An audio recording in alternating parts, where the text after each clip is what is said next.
Halo Bapak Ibu, teman-teman semua. Selamat datang kembali di channel Belajar dan Berbagi. Hari ini Bapak Ibu, teman-teman, adik-adik, siswa-siswi SMP Negeri 1 Atap Obelo. Kita akan berjumpa lagi pada les matematika.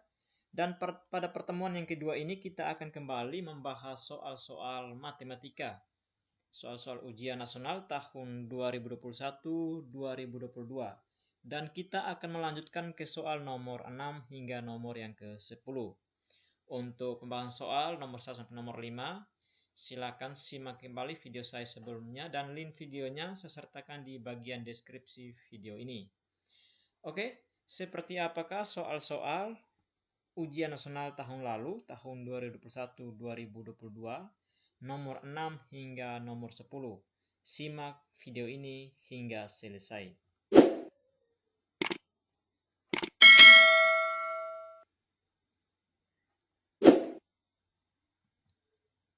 Oke, soal nomor 1. Perbandingan nilai ulangan matematika Risa, Anton, dan Lucy adalah 5:3:4.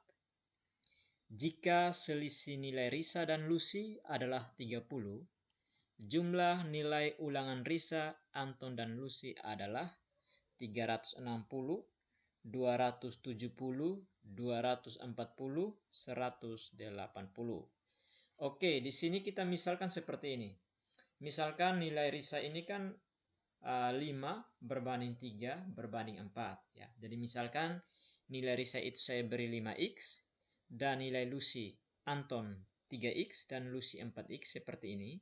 Maka selisih nilai Risa dan Lucy adalah 5x kurang 4x. Betul kan? Ya, ini kan misalkan nilai Risa itu 5x dan nilai Lucy 4x, maka selisih antara nilai Risa dan Lucy yaitu 5 kurang 4 ya. Ya, sama dengan berapa? Sama dengan 30. Sama dengan 30.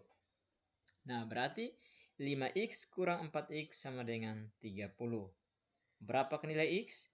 5 kurang 4 sama dengan 1, maka x sama dengan 30. Ya. Gampang kan? Jadi x di sini sama dengan 30. Nah, karena x 30, maka nilai Risa sama dengan 5 kali 30. Ya, 5 kali 30. Sama dengan berapa ini? 5 kali 30. 150. Lalu nilai Anton. 4x berarti nilai Anton sama dengan 4 kali 30. Maaf, nilai Anton itu 3x ya. 3x, maka 3 kali 30 sama dengan 100, sama dengan 90. Dan yang terakhir, nilai Lucy yaitu 4x. Lucy sama dengan 4x, berarti 4 kali 30 sama dengan 120. Nah, kita cek dulu nih, apakah benar selisih uang Risa dan Lucy itu 30? Kita cek. 150, 120. Selisihnya adalah 30. Benar ya? Jadi, jumlah nilai ketiganya, ya, jumlah nilai ulangan Risa, Anton, dan Lucy berapa nih? Tinggal kita jumlahkan. 150 tambah 90 tambah 120. Hasilnya 360. Jadi jawabannya ada pada alternatif A. Bisa paham ya? Ya, kalau belum paham silakan tulis jawabannya di kolom komentar. Oke, nomor 7. Berikut data harga penjualan dua jenis barang yang sama pada toko A, B, C, dan D, beserta diskon yang diberikan pada tiap barang. Di sini ada barang yaitu baju dan celana dengan harga yang sama di tiap toko, 75.000 dan 120.000. Namun di tiap toko ini diskonnya berbeda-beda seperti pada tabel. Di sini Santi ingin membeli 2 buah baju dan sebuah celana di toko yang sama. Ingat, di toko yang sama ya. Agar memperoleh harga pembelian yang paling rendah, maka toko mana yang harus Santi pilih? Ya, atau toko mana yang harus dipilih Santi? Toko D, toko C, toko B, atau toko A? Oke, di sini kita akan membahas, kita akan mencari harga baju setelah diskon dari tiap toko. Yang pertama, toko A. Toko A diskonnya 15%. Sementara harga baju yaitu 75.000. Berarti 15% dari 75.000 itu berapa? Bagaimana caranya? Kita kurangkan dengan 75.000 kali 15 per 100, 15%. Nah, di sini kita jangan kurangkan ini.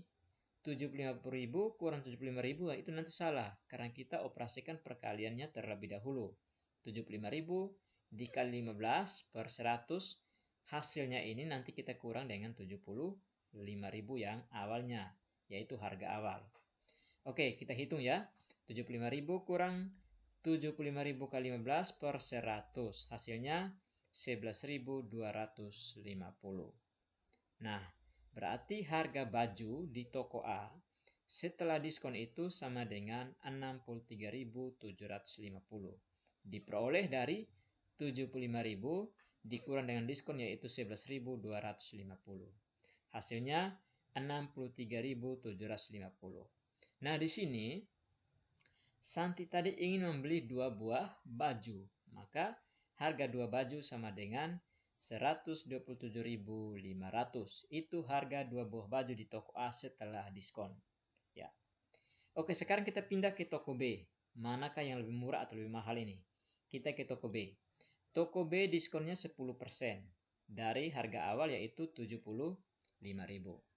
Nah, kita kurangkan dengan diskonnya. Berapa diskonnya? 75.000 dikali 10 per 100. 10% kan? Ya, jadi 75.000 dikurang dengan 7.500. 75.000 kali 10 per 100 itu hasilnya 7.500. Silakan cakar ya. Kalau belum paham cara cakarnya, silakan simak kembali video-video saya yang sebelumnya mengenai perkalian bilangan bulat. Oke, kita lanjut. 75.000 kurang 7.500. Hasilnya berapa ini? Hasilnya 67.500. Ini harga sebuah baju di toko B.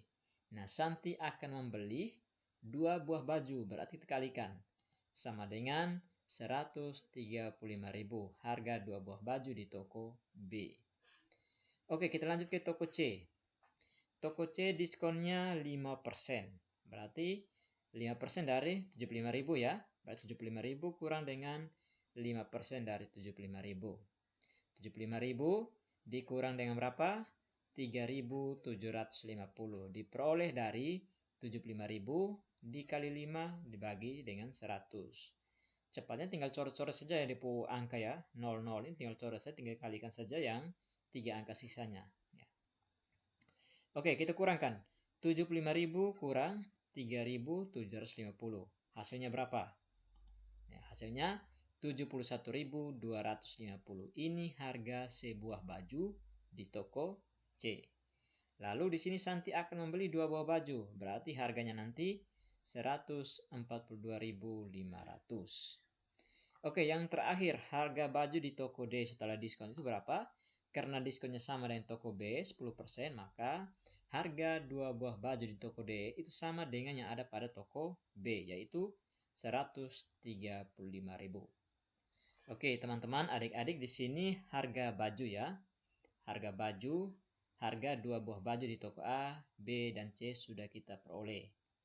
Nah, sekarang kita mencari harga celana setelah diskon. Oke, harga celana di toko A. Yang pertama harga awalnya itu 220.000.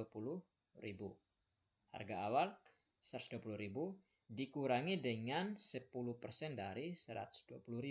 Ditulis seperti ini ya. 10% dari 120.000. Kita hitung ya. 120.000 dikurang dengan ini sama dengan 12.000. 12.000 itu kan diperoleh dari 120.000 dikali 10 bagi 100. Hasilnya 12.000. Oke, 120.000 kurang 12.000 sama dengan 108.000. Ini harga baju di toko A. Maaf, harga celana di toko A yaitu 108.000. Yang harga awal tadi 120.000 Setelah diskon ternyata harus kita bayar adalah 108.000. Oke, kita pindah ke toko B. Kita cek harga di toko B. Kita hitung ini harga toko B yaitu 5% ya.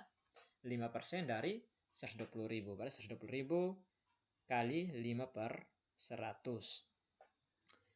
120.000 kita tulis kembali, lalu kurang 120 dikali 5 per 100, hasilnya 6.000. 6.000 ya. Setelah itu kita cakar 12.000, 120.000 kurang 6.000 sama dengan 114.000. Ini harga baju di toko, harga celana di toko B, yaitu 114.000. Oke, sekarang ke toko C. Toko C ini sama dengan diskonnya yang ada pada toko A. Sehingga harga setelah diskon di toko A dengan toko C itu sama, yaitu sebesar 108.000. Yang terakhir toko D, kita hitung diskonnya 20%. Ini murah ya, diskonnya 20%. Semakin tinggi diskonnya maka semakin murah harga barang yang akan kita beli atau kita bayar. Ya. Diskon 20% dari berapa? Dari 120.000. 120.000 kali 120% sama dengan 24.000. Ya. 120.000 dikali 20 bagi 100 ya, tinggal ini. 12 kali 2 24, selesai. Tinggal tambahkan 3 nol karena 2 nol sudah kita coret. Oke, jadi harga celana di toko D itu setelah diskon sama dengan 96.000. Nah, sekarang sudah selesai ya. Harga toko A sudah, toko B, toko C, toko D maupun harga baju dan juga celana itu sudah. Sekarang coba kita hitung. Kita lihat ini, Santi akan membeli baju dan celana ini di toko yang sama, bukan toko yang berbeda ya, toko yang sama, dan akan memperoleh harga yang paling murah. Itu di mana? Coba kita hitung toko A. Toko A ini harga baju tadi 127.500 dan harga sebuah celana 108.000. Kalau dia ingin membeli di toko A, maka yang harus dia bayar adalah 127.500 ditambah dengan 108.000, hasilnya 235.500. Itu di toko A. Yang berikut toko B. Harga 2 buah baju 135.000 dan harga sebuah celana 114.000. Maka total harga di toko B jika ia membeli 2 buah baju dan sebuah celana itu 249.000. Toko C, harga 2 buah baju 142.500 dan harga sebuah celana 108.000. Maka yang harus dibayar yaitu sebesar 250.500. Dan yang terakhir toko D, harga 2 buah baju yaitu 135.000 dan harga sebuah celana 96.000. Total 231.000. Nah, kita lihat kira-kira mana yang paling murah. Yang paling murah ada di toko D, yaitu 231.000. Dia membeli 2 buah celana dan 2 buah baju dan sebuah celana, dan dia harus bayar 231.000. Itu yang paling murah, yaitu di toko D. Baik, itu soal tadi kan mengatakan bahwa dia akan belanja di toko yang sama ya. Kalau toko yang berbeda jelas dia akan beli baju di toko yang paling murah dan beli celana di toko yang paling murah. Kita lihat kalau dia mau beli di toko yang berbeda, maka dia akan beli baju di toko A. Karena di toko A yang paling murah harga bajunya yaitu 127.500. Sementara dia akan pergi ke toko D untuk membeli celana, karena di sana paling murah yaitu 96.000. Seperti itu ya.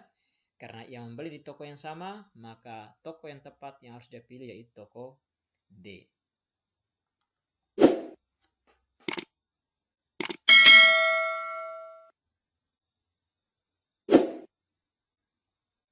Oke, soal nomor 8. Perhatikan gambar berikut.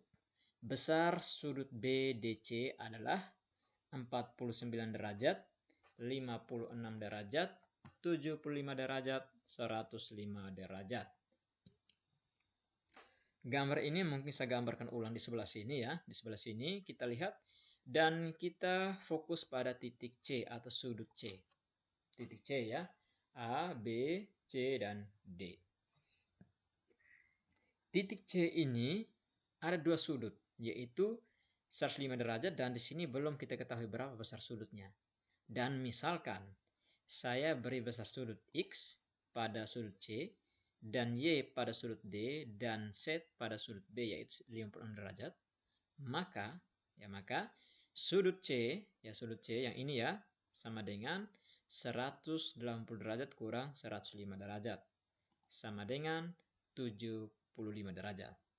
Wah, kenapa sampai 180 kurang 105 ini? Ya. Jadi jumlah sudut, besar sudut seperti ini harusnya 180 derajat. Ya, 180 derajat. Karena di sini sudah 105, maka sisanya adalah 75.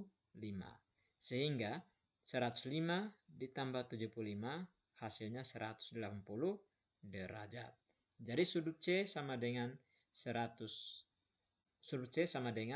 75 derajat. Nah, sekarang kita perhatikan untuk menghitung nilai Y atau sudut D. Kita tahu bahwa dalam sebuah segitiga itu jumlah sudutnya 180 derajat. X tambah Y tambah Z itu harus 180 derajat.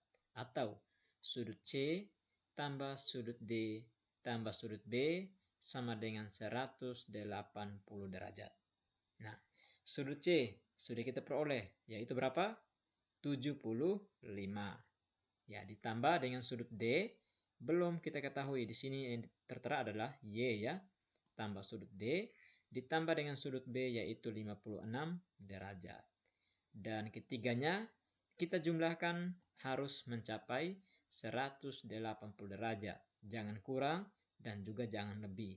Harus 80 derajat. Nah, sudut D yang kita cari. Sudut D sama dengan 180 ya, kurang 75 kurang 50 atau 180 kurang 75 tambah 56.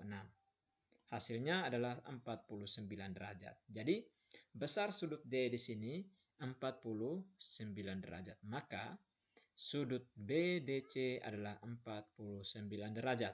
Ya. Jadi jawaban yang tepat ada pada alternatif A. Oke, soal nomor 9. Perhatikan gambar berikut ini. Jika panjang AB 8 dan panjang DE 6, maka keliling bangun di atas adalah 62, 60, 56, 54. Oke, di sini kita lihat pada gambar, kita bisa mendapat tanda. Kita mendapat sebuah tanda yaitu tanda yang mana sisi yang sama panjang. Mana saja sisi yang sama panjang? Ada tanda garis 2 seperti ini, itu menunjukkan sisinya sama panjang atau garisnya sama panjang. Yang pertama, AB. Ya, AB sama dengan BE, sama dengan EF, sama dengan DC. Ya. Itu panjangnya berapa? Panjangnya ada pada soal yaitu 8 cm. Ya. Jadi AB, BE, EF, dan DC itu 8 cm. Dan kita akan menghitung keliling yang diminta dalam soal hitung keliling. Keliling berarti jumlahkan semua ini.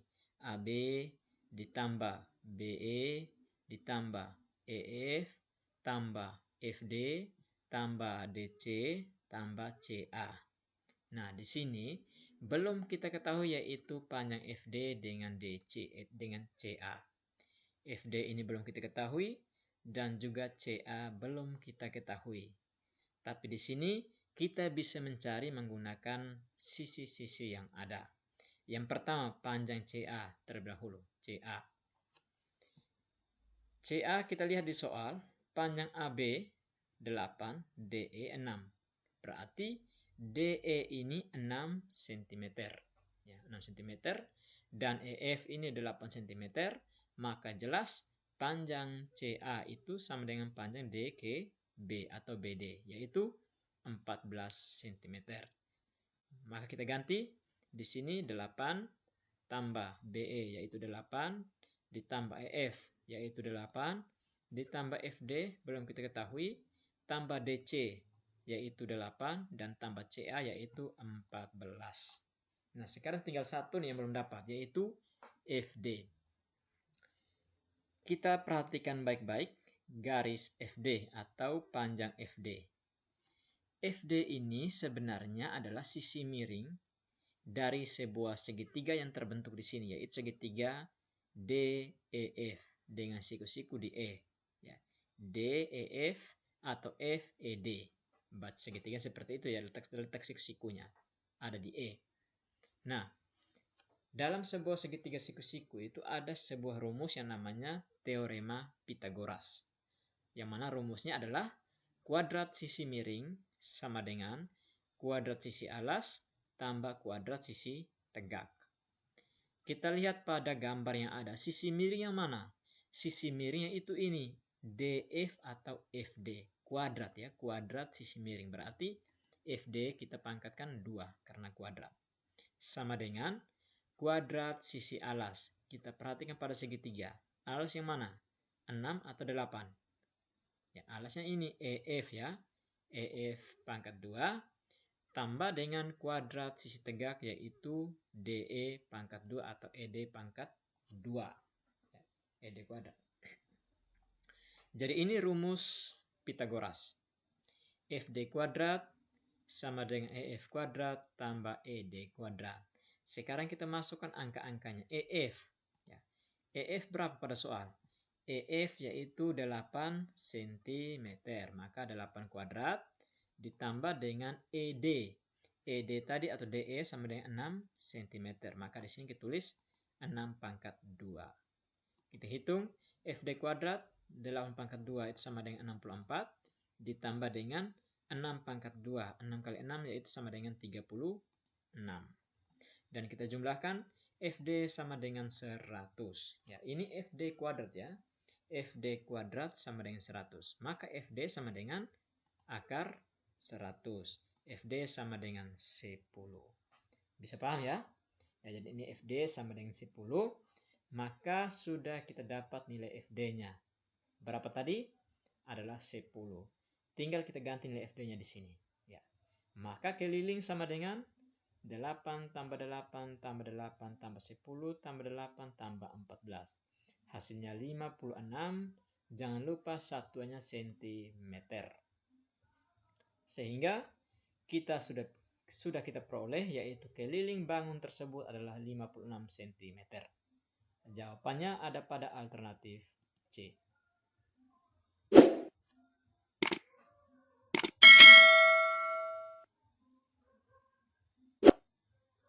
Oke, soal terakhir, soal nomor 10. Hasil ujian matematika siswa kelas 91 disajikan pada tabel berikut.